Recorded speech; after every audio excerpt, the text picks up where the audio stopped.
गोवर्धनी मातेचं मंदिर आहे बेलापूरमध्ये, किल्ला गावठणमध्ये. तिथे देवळाच्या मागे एक मोठं आंब्याचं झाड आहे. आम्ही दरवर्षी त्या आंब्याचं लोणचं करतो 30 ते 35 किलो. आणि ते लोणचं करण्याचं काम गेली 15 वर्ष माझ्याकडे आहे. आणि ते लोणचं करत असताना मला खूप एक वेगळा आनंद मिळतो. पण हे लोणचं जे आहे ते येणाऱ्या गोकुळाष्टमीमध्ये तिथे जे लोक महाप्रसादाला येतात, जेवायला येतात, त्यावेळी लोणचं तिथे प्रामुख्याने वाढलं जातं. आताच मी एका मीटिंगवरून आले आणि हे लोणच्याचं सगळं साहित्य हे मी तयार करत आहे. मला माझ्या आईने असं हातानेच मीठ वगैरे टाकायला शिकवलेलं आहे. शेवटचं लोणचं जे मी भरलं होतं ते 40 किलोचं होतं.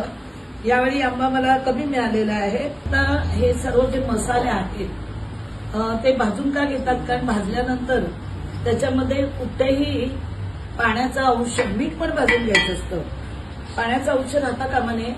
आता ही मी हिंगाची फोडणी घाला देत आहे.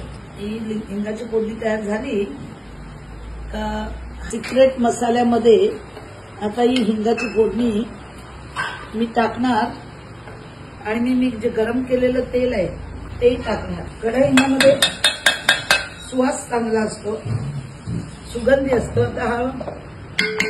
आता याच्यामध्ये थोडा मसाला टाकून आम्ही कालवून घेत आहे. हिंग, मीठ टाकत आहे, नमक चमक नमक चमक.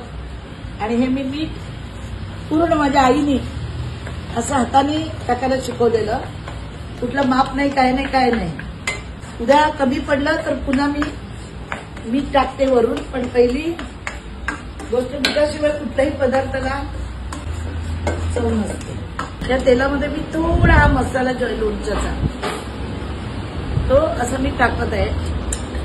ते म्हणाला तेलात मसाला काय टाकून करतात मॅडम, लोणच्यामध्ये कधी हात घालू नये. जेवढं आता मी हा मसाला तुमच्या साक्षीने टेस्ट करते.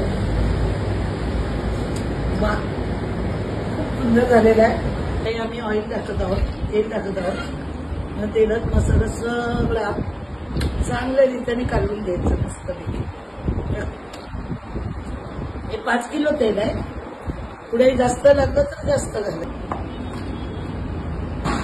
जवळजवळ मला 1 ते 1.5 तास गेला. आता हे जवळजवळ हे 20 किलोचं बनवलंय.